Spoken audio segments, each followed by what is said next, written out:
नमस्कार दोस्तों उम्मीद करता हूँ कि आप सब लोग ठीक होंगे, अपने घरों में होंगे, सुरक्षित होंगे, लॉकडाउन का पूरी तरह से पालन कर रहे होंगे।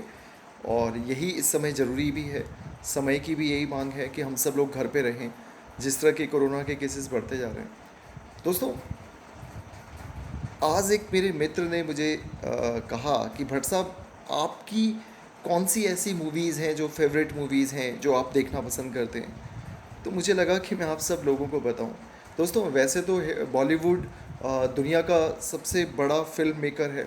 हम लोग करीब करीब 2000 फिल्में साल की बनाते हैं। साल की 2000 फिल्में प्रोड्यूस करता है बॉलीवुड, हॉलीवुड से भी ऊपर है। लेकिन कुछ फिल्में ऐसी होती हैं जो आपके जीवन पे एक अमिट छाप छोड़ जाती हैं। कुछ फिल्में ऐसी होती हैं जो आपको बहुत कुछ सिखा जाती हैं, अगर आप उसको संवेदनशीलता से देखें, बड़े सेंसिटिव होकर देखें। तो ऐसी ही कुछ फिल्में हैं, मैं बहुत जल्दी जल्दी बताऊंगा क्योंकि वीडियो छोटा सा बनाना है। तो कि ऐसी कौन सी फिल्में हैं जो मुझे बहुत पसंद है और जिन्होंने वाकई में विदेशों में भी धूम मचाई। तो अगर इस कड़ी में मैं सबसे पहले किसी फ़िल्म का नाम लूँगा तो वो फ़िल्म है गुरुदत्त साहब की प्यासा। प्यासा फ़िल्म 1957 में बनी थी। और आप सोचिए कि इतनी पुरानी फ़िल्म है 1957 की।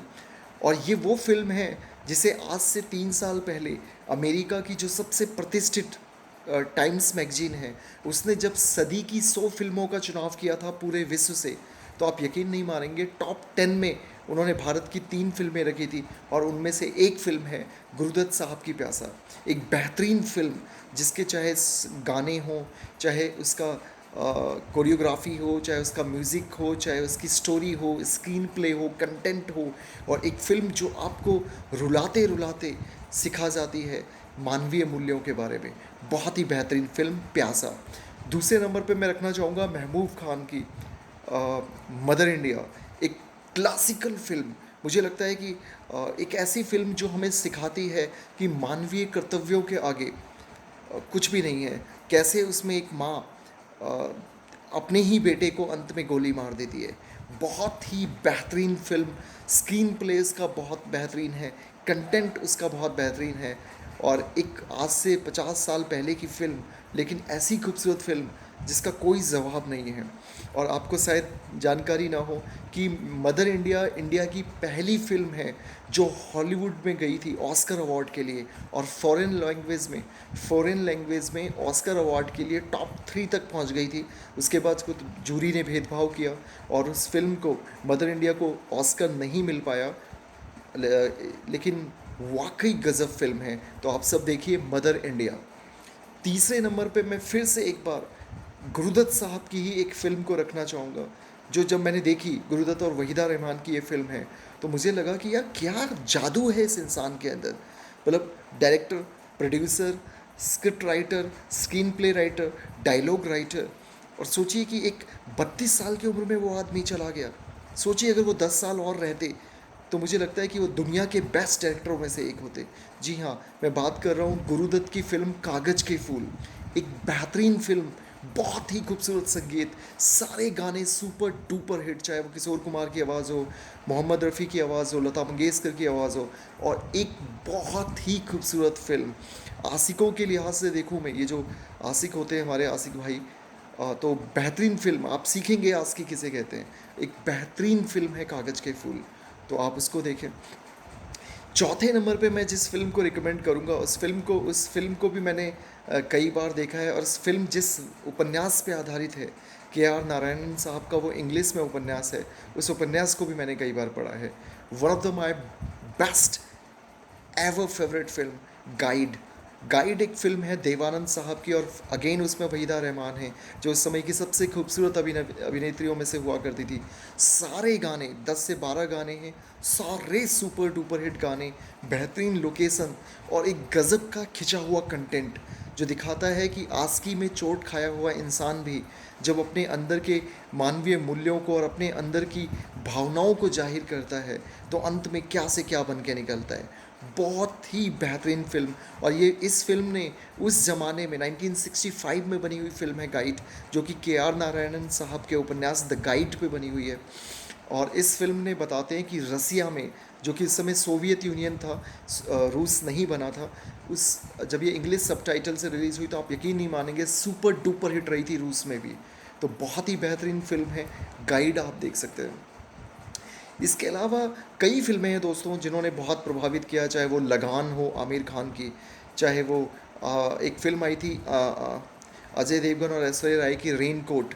तो वो फ़िल्म हालांकि कमर्शियली बिल्कुल चली नहीं, लेकिन मेरी पसंदीदा फ़िल्मों में से एक है कि किस तरह से दो प्रेमी, जब उनकी शादी अलग अलग जगह हो जाती है और दोनों ही फटे हाल हैं, खस्ता हाल हैं, लेकिन फिर भी दोनों एक दूसरे को दिखाते हैं कि वो कितना खुश हैं। तो फिल्म का नाम है रेन कोट, आप ज़रूर देखिएगा। उसके अलावा कई फ़िल्में हैं, चाहे वो पान सिंह तोमर हो, चाहे वो इकबाल हो, चाहे वो आपका लगान हो, चाहे वो आपका सूल एक फ़िल्म थी मनोज वाजपेयी की, वो मुझे बहुत पसंद है। सत्या मुझे बहुत पसंद है। तो ये कुछ ऐसी फ़िल्में जो रियलिस्टिक फ़िल्में हैं दोस्तों। मैं शुरू से ही रियलिस्टिक अप्रोच की फ़िल्में देखने में बहुत रुचि रखता हूँ, और शुरू से मैंने उसी तरह की फ़िल्म देखी है, उसी तरह का सिनेमा देखा है। और कई ऐसी फ़िल्में मैं अभी याद भी नहीं कर पा रहा हूँ, लेकिन कुछ फ़िल्में होती हैं जो आपके दिलों पे अमिट अमिट छाप छोड़ जाती हैं। शोले उनमें से एक थी। मनोरंजन की दृष्टि से अगर मैं देखूँ तो one of the best entertainment movie ever made in India, Sholay is one of my favourite. उसके अलावा आप संजीव कुमार साहब की जो फ़िल्म थी अंकुर, वो बहुत बेहतरीन फ़िल्में थी। तो संजीव कुमार साहब की एक फ़िल्म और थी मासूम, संजीव कुमार और शर्मिला टैगोर की। उस फिल्म का कंटेंट भी मुझे बहुत ज़बरदस्त लगता है। एक बहुत ही खूबसूरत स्टोरी, कि संजीव कुमार अपनी प्रेमिका से शादी नहीं कर पाते और उसके बाद वो विदेश चले जाते हैं। 20-22 साल बाद जब वो आते हैं तो उस प्रेमिका की शादी, क्योंकि वो बहुत गरीब घर से थी, तो किसी अय्यास आदमी से हो जाती है और वो दोनों ही मर जाते हैं। लड़की उनकी वैश्या बन जाती है। तो संजीव कुमार ढूंढते हैं, उन जगहों पे जाके उस लड़की को वहाँ से, उस ज़िंदगी से उठाते हैं और उसके लिए काफ़ी काम करते हैं। तो बहुत ही बेहतरीन फ़िल्म है संजीव कुमार की मासूम, संजीव कुमार और शर्मिला टैगोर की। तो दोस्तों, भारतीय सिनेमा में ये जो कुछ चंद फ़िल्में हैं, ये ऐसी फ़िल्में हैं जो एक मुकाम बनाती हैं, एक मील का पत्थर साबित होती हैं इंडियन सिनेमा में। और ऐसी कई फ़िल्में हैं। अगर मैं बात करूँ कॉमेडी की, बात करूँ तो जाने भी दो यारों, जिसमें सतीश शाह हैं और नसीरुद्दीन शाह, बहुत ही बेहतरीन फ़िल्म थी और मुझे इतनी हंसी आती है जब भी मैं उस फ़िल्म को देखता हूँ। जाने भी दो यारों, आपने भी, बहुत सारे लोगों ने उस फ़िल्म को देखा होगा बचपन में। और one of the classic movie. और अगर मैं कहता हूँ कि एक्चुअल कॉमेडी कोई है, सिचुएशनल कॉमेडी, हालांकि आजकल रोहित शेट्टी भी बनाते हैं, लेकिन मुझे लगता है कि अगर किसी को वाकई में एक्चुअल फिल्म देखनी हो जो कॉमेडी बेस्ड हो, जो सिचुएशनल कॉमेडी बेस्ड हो, तो वो जाने भी दो यारों देख सकते हैं। One of the recommended movie. Smita Patil की कई मूवियाँ हैं जिनमें अर्थ है। अनुपम खेर की एक फ़र्स्ट मूवी आई थी, जो उनकी फ़र्स्ट मूवी थी, जिसमें उन्होंने एक बूढ़े बाप का रोल किया था जिसका जवान बेटा मर जाता है, सारांश। वो फिल्म मेरे दिल के काफ़ी करीब है। जितने भी लोग फिल्म और इंडस्ट्री में जाना चाहते हैं, उन लोगों के लिए एक बहुत ही ऊंची फिल्म है कि एक्टिंग क्या होती है। तो आप अनुपम खेर की सारांश देखिए। तो दोस्तों, कुल मिला के ये कुछ फिल्में हैं जो मील का पत्थर साबित हुई हैं भारतीय सिनेमा के लिए, बॉलीवुड के लिए। तो आप चाहें तो इस लॉकडाउन का सदुपयोग इन फिल्मों को देख के कर सकते हैं, अगर आप फिल्मों के शौकीन हैं तो, वरना कोई बात नहीं। और ऐसी कई फिल्में हैं जो बहुत ही बेहतरीन हैं।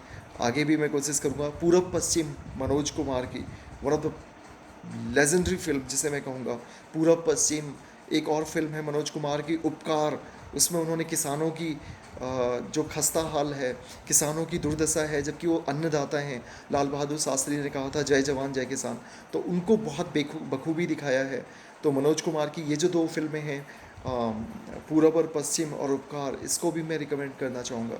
तो ये कुछ फिल्में हैं दोस्तों जो मेरे दिल के बहुत करीब हैं, और जब भी मेरा मन करता है मैं रिपीटेडली इनको कई बार देख चुका हूँ। और कोशिश कीजिए कि आप भी देखिए। एक अच्छा कंटेंट है, एक अच्छी सिनेमेटोग्राफी है, बहुत ही बेहतरीन फिल्में हैं। तो आप इस लॉकडाउन में ये सारी फिल्में देखिए और घर पे रहिए। Stay home, stay safe. Thank you very much. जय हिंद, जय भारत।